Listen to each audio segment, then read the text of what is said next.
Burgess and Bolton's weekly wrap-up.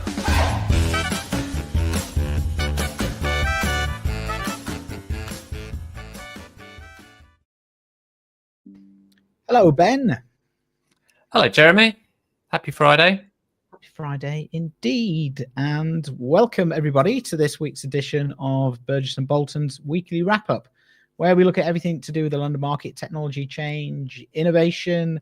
And this week, we're going to be looking at service, and we're going to be talking about talent, a bit about the mid-market and follow markets as well, and consolidation in those industries.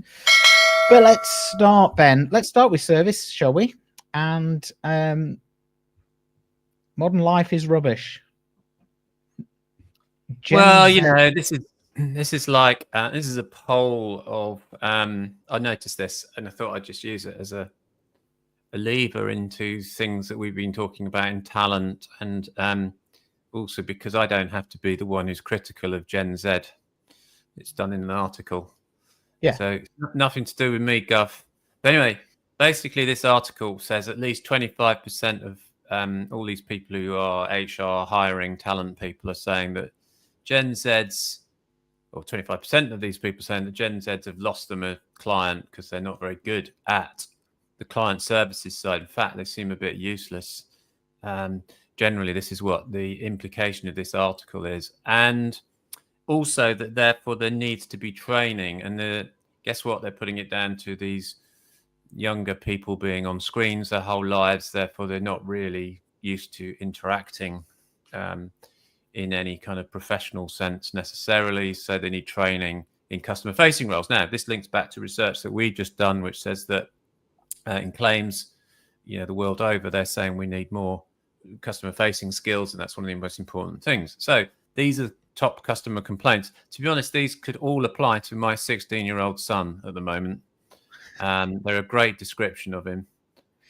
Unprofessional tone, lack of attention to detail, being non-responsive, difficulty handling conflict, communication issues, lack of enthusiasm, definitely that, failure to follow up, unwillingness to go above and beyond. Yes, I mean, you could sort of say this is a perennial complaint about teenagers and so on and so forth. But, you know, to be fair, I'm saying that there might well be some issues with the way that industry and the world has changed. None, you know, not all bad, but people, younger people, are not necessarily having the exposure that they once did to dealing with people and those situations. And I have to say that I think this isn't just about young people. I think there is definitely a sense I get from talking to claims teams that they don't get out enough. They don't get out and see people. They're stuck behind computers, you know, going through lists of, you know, workflow lists and so on. So I do think that while I wouldn't necessarily just aim it at Gen Z, I think that's just probably to make the survey popular to get their publicity. I do think that there is for our industry sector a really important need for initiatives around training in sales skills and interpersonal skills, because it's you know, it's dying away a little bit, you know, perhaps. Yeah. And so it's needed more and more. You know, you need it more and more. Yeah. And I think what I would say is I'd be interested to see that same report done, you know, 5, 10 and 15 years ago, to see whether actually it's just young people coming into, you know, inexperienced young people coming into an industry. Now whether it has got worse, I think that would be probably more interesting. I think the training element is quite interesting, isn't it? You remember at London Market Claims, we had a question from the audience, and they were basically saying, I started out, you know, doing these kind of manual processes right at the bottom of the ladder. Yeah. And that meant that I actually, when I got up the ladder, I understood why I was putting data in these fields, because it flowed through a system. Whereas I think the concern was if computers were going to do that kind of manual work and you didn't understand the importance of why a job was being done, you couldn't create, you didn't build the skill base that we're talking about here. Obviously, I'm using data as the example, but I think Oh, for customer sure. service. I think this is absolutely right. I mean, I think that was, so that's one symptom of it. I mean, I was talking to somebody the other week about, claims and how the job is now structured. I think we mentioned this last week. It's a lot of it is so much is outsourced now that the younger people coming in don't really have, in claims anyway, a proper career structure. It's not quite as clear as it used to be. You kind of start at the bottom, as you say, with that kind of data entry stuff, which gave you, and this is true of a lot of industries, or was true. So you did do those basics, and you kind of then had all that sort of nailed down, and you knew why you did that boring stuff, and then you were always hankering after the salesy bit, really, in a way. I think was certainly my experience of a career. But if you come in and it's not quite clear, it's a bit grey what you're supposed to do, and you're not sure whether you're quite technical or you're this, or you're just, wanting, or you should be doing sales skills. I was in a meeting the other day, actually, with some quite senior people, and one of the people said, "Oh God, we haven't got enough time to do the day job, let alone all this sales and marketing stuff on top." And so that's symptomatic of what's most important, what's the priority, and it may be we're just in a transition, but I think you've always got to be clear, and I think Caroline Bedford, who's been on here, and Eddie does a good job in this area, but they focus on things like presentational skills and things like that, because those are important. The softer skills are really key to success, and even more so, I think, in a digitizing age, because the expectations will be much higher, that you're not just communicating about a technical issue on a claim. You're actually there to say, hey, this is an opportunity to sell something. And if you haven't got that, and I think in my experience, there is, generally speaking, it's hard to find those sort of people. They're, born not made, not made as such, I think, in lots of cases. So, but more and more these sales skills will be needed, I think. And you'll have a real delineation between what's data technical, back office stuff, and then the front office, and there won't be anything in the middle. Yeah. And I think another really important thing, I mean, we've spoken a lot about the office and the role of the office, and how that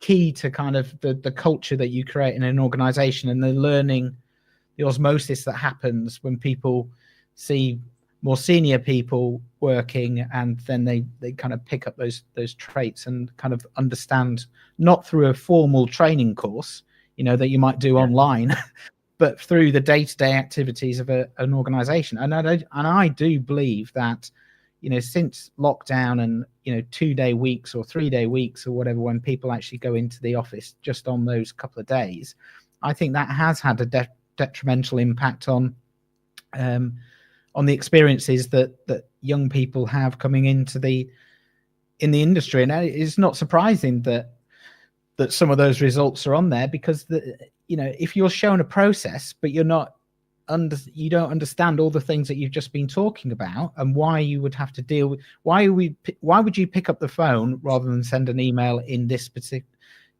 circumstance, all those small things, build up experience. Well, I think that's right, and I think there's been a lot of talk about that reliance on email, hasn't there, and reliance on just not picking the phone up. And I think that is very prevalent within insurers. I'd say it's less so. I mean, if you talk about different cultures, if you see groups of brokers, and I know this is cliche, but if you see groups of brokers, and I was at an event the other night and talking to some of the brokers, as a group of people, and all right, they'd had a few drinks, but as a group of people, the brokers are much more personable, convivial. There's lots of banter and things like that. Now you say, oh, that's just because they're brokers, but it's not. It's because that culture is nurtured, and it means you've got confidence, and those people have a view and an opinion, which is what you want, and I think if I compare that with a lot of insurers, they're more reticent, people from insurers, they're more reticent, a little bit like, I don't know what, I don't really want to offer, be too controversial or too, so you you do have a sense of quite a big difference. And so therefore I'd say it's the insurers that need to think about this, as you know, in a sense, as to how they become more salesy, or indeed, as we've said before,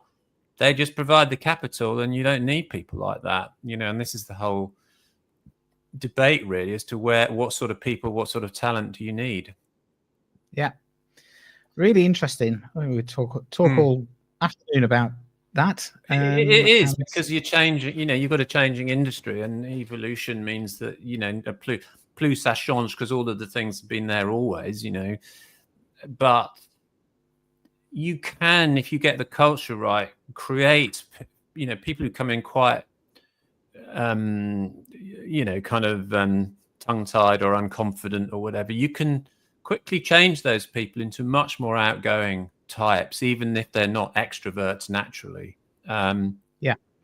But if you bring introverts into an introverted staid environment, I think you maybe literally layer on the unconfidence, and you probably it means that you're kind of doomed to have a group of talented people who you think they're not confident, they're not the right sort of talent, but actually you could have developed them, you know.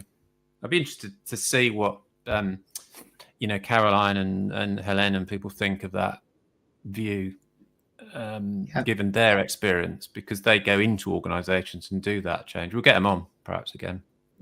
Yeah. Let's do that. Okay, let's move things on.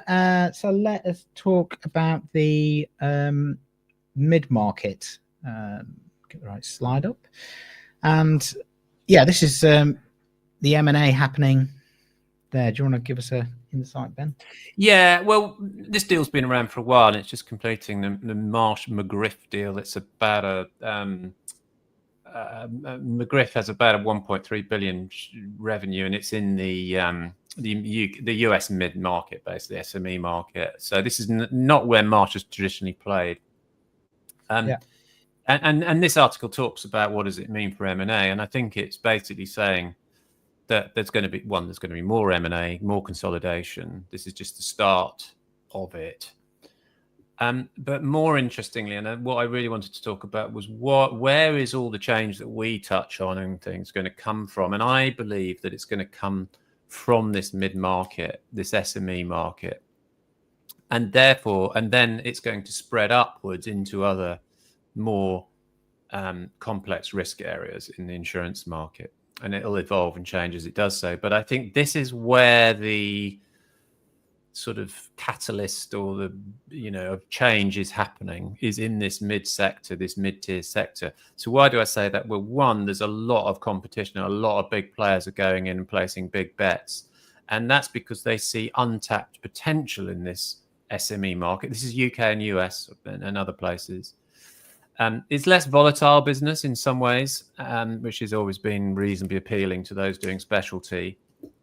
But also, guess what? Its potential for being digitized and for innovation around products and so on is quite big. So I think it's really, really interesting how many players are going into this. So Marsh is going in, and I am talking to, and I know about from our research, big players going into the mid-market and having it as their number one priority. Surprisingly, they don't say this too loudly, too publicly, but it is their number one priority. So they've seen something there that's about growth and development, and I think they might be right, but there are going to be winners and losers, because it's going to be heavily dependent on good technology, I think, and there are technologies that are in play that could be brought into these markets that would,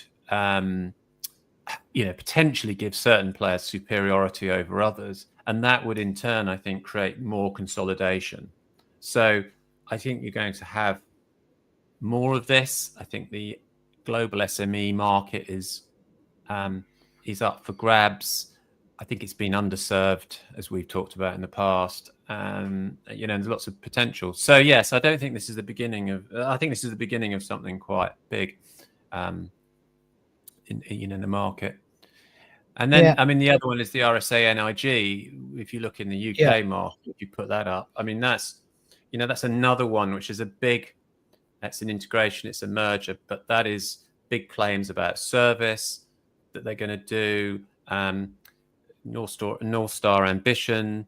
So RSA, which has a specialty business, as we know, mainly in marine, but it's really moved into this kind of UK mid-market tier, the UK GI market. And I could name others that have gone in. Sompo's been publicly talking about how it's going to be. Arch is a very big player. QBE. You can reel the list of names off who are all interested in this. And at the same time, the margins are still not that great in this market. It's a volume market, so at some point the cost efficiencies have to be realized, as well as the customer service, because that has been desperately bad, basically, in the UK GI market. And the claims is terrible. Yeah. So,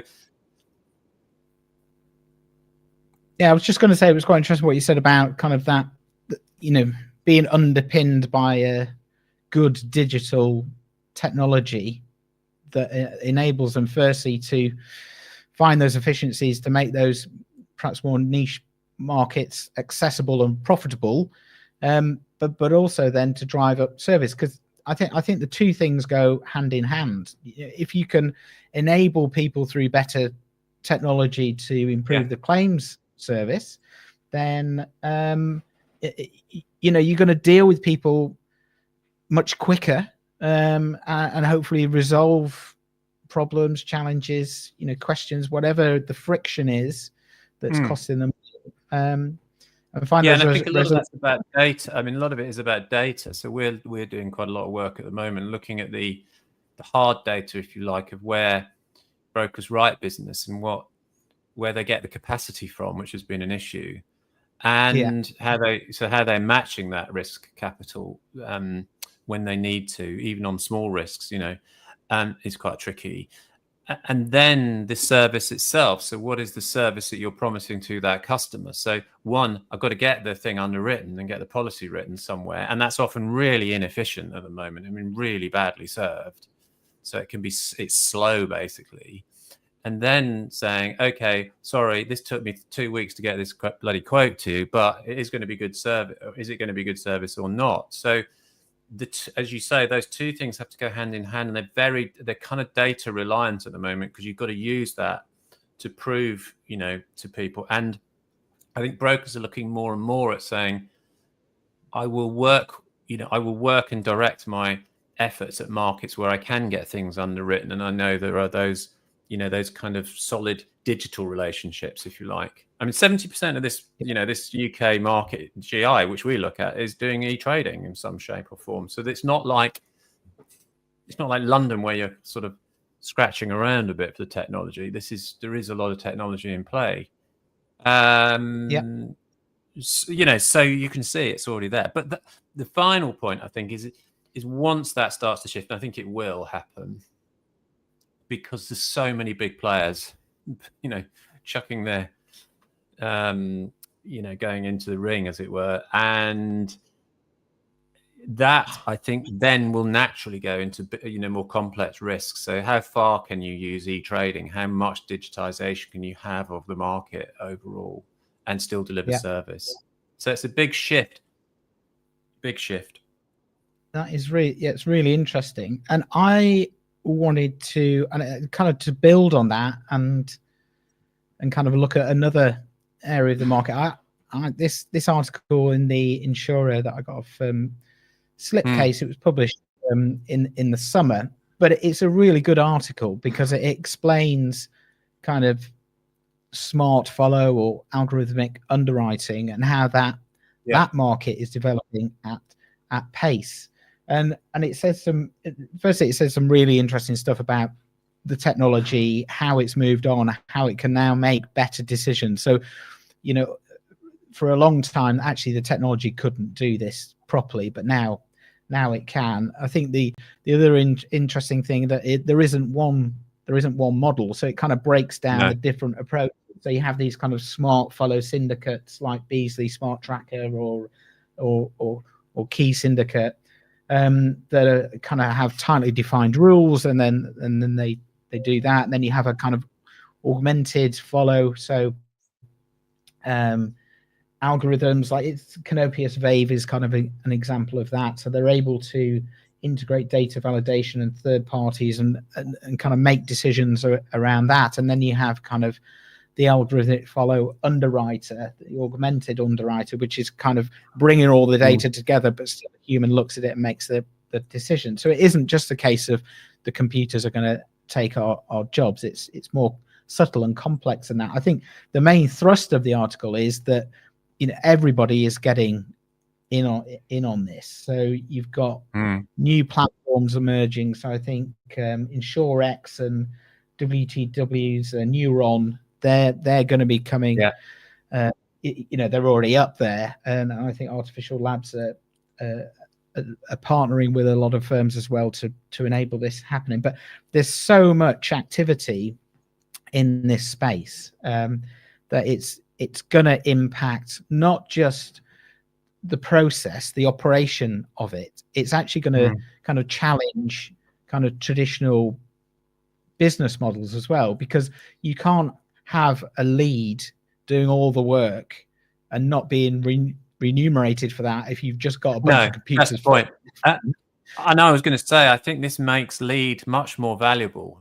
It's like all digital already, is that once you find the bits that you can commoditize, then it becomes commoditized. So that's the challenge for the algorithmic underwriting follow, is it'll just be it will be commodity. That's it. They are money shops moving money around on computers. That though is defining, I think, and certainly in conversations that we're having around the importance of lead. And so as we move into a softer market, the senior people are saying lead is absolutely key to winning business and keeping business and being, in the client's minds, basically. Whether that's enough, as you say, they might need to be remunerated as well for doing that job versus what these things are. So you sort of imagine the algorithmic trading shops are going to be kind of suppressed on their margins. They'll be high volume, low margin, whereas the leads will be the the hunter gatherers, as it were, for the business, and they will they will create in their I suppose in their businesses innovative sort of areas where they can develop new products. I think they'll build the footprint out more, and they'll globalize. And so I think it's good, because we've had a sort of halfway house, haven't we, for quite a long time, where there's a bit of follow which is kind of commoditized, but it wasn't really digitized, and then there's leads and they don't get paid for being leads. So we've had an odd industry where people who put all the hard work in, often take a lot of the responsibility, don't get paid any more than those people who just go, thanks very much, I'll just make a bit of money off the back of you doing all the work. And that's because there wasn't really first mover advantage. That's the problem, Yeah. So that it's going to be it's going to be interesting to see the way that this develops, because in the breakfast briefing I was running a couple of weeks ago, they weren't just, it was billed as a kind of what's going to happen to the follow market, but actually very quickly moved into, the discussion we've just had about the lead, and actually how, as this technology becomes even more sophisticated, how you will become, you'll have algorithmic lead underwriters as well as follow. So it's kind of a fascinating space, and kind of its tentacles and implications reach further than kind of the traditional follow market. I think it does. Although I would also say that, a lot of these phrases that people use, like algorithmic and things like that, they are, they're computer programs, and, and they'll always use AI and things like that, but it's kind of just machine learning. It's not really anything that clever. And follow was always really just a way of saying, in a subscription market, can we spread the risk among a number of players on a slip? It's not it's not rocket science. It's a pretty good way of saying, as they used to, come into the Lloyd's building. One of the chaps will write the thing because he knows a bit about it, and then the others will say, yeah, I'll have a bit of the action, thanks very much. And that is really just being digitized. I think the bit that's always been the most interesting is what's the role of that underwriter who could actively seek out risk, and then of course you've got the brokers who do that even more so. So I would say that you've got a kind of an efficiency push, which is right, and you'd expect that to happen with technology. But also at the other side of this, you've got a lot more talk about bringing everything together into one proposition, not loads of departments like the claims department, the actuarial department, the modeling, the product, the distribution. It's starting to be this conversation about, look, we just sit in front of the client and we just say, we're XYZ insurer and we can do all these things for you, and we can do some other things for you over here, some services, some things like this. So again, I think we're in this transitionary period where competition is fierce and the businesses are really realizing they've got to be much more than just a policy issuer and claims payer. They've got to do more than that. So it's back to the people, as we always say in the end. I expect they will be able to follow, and a follow person will no longer exist in the future. It won't even be a thing, Yeah. Interesting. We'll have to see how that develops. Yeah. Good. All right.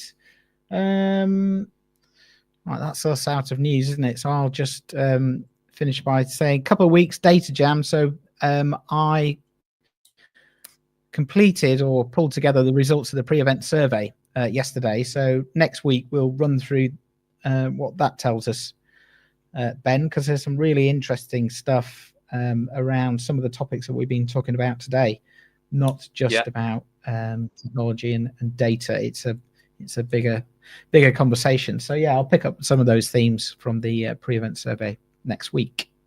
Great. Okay. Yeah. What are you doing this weekend, Ben? Not a lot, actually. Not a lot. I think I'll go out for a walk and walks. Fencing. You're building a fence. No, I'm going to get some people in to do that. I can't do that. That's beyond my capabilities. But no, I'm going to be not a lot because I've been busy this week. Went to the Convex Claims event on Thursday at the Savoy. Very interesting. Lots of the claims brokers are out there, so it was there's lots of they're all marketing and selling themselves and all that now, which is great. So it's a busy week and I'm not going to do that much. What about you? I don't know, it's just the usual running around, football, Ben, all that kind of thing. I think nothing particularly planned at all. So same as you. It's that time of year, isn't it? We should do something on the Trump appointments next week, just on what's the maddest one. Yeah, it's that is funny, and also the reason behind it. It's quite interesting. There was I heard a piece where they just I can't remember the name of the chap, but he's an absolute loony, isn't he? And who they put in charge of the Justice Department, or whatever they call it over there. And he's saying, well, is he really doing it, or is he just going to? His next candidate, even though they might be as mad as a box of frogs, is not as mad as him. Exactly. That's exactly right. Yeah, I think it's. I think we should just go through their views. It would be quite interesting to see. But I don't think it's, as you say, I don't think quite a lot of them won't get in, of course, which is probably suits Trump. Yeah. Anyway, it reminds me of Succession. It reminds me of Succession. Really, it's hilarious. Yeah. Good stuff. Yeah. Right. Thanks for tuning in, everybody. We will see you next week. And have a good weekend. Yeah. Have a great weekend, everyone. Bye. Burgess and Bolton's weekly wrap up.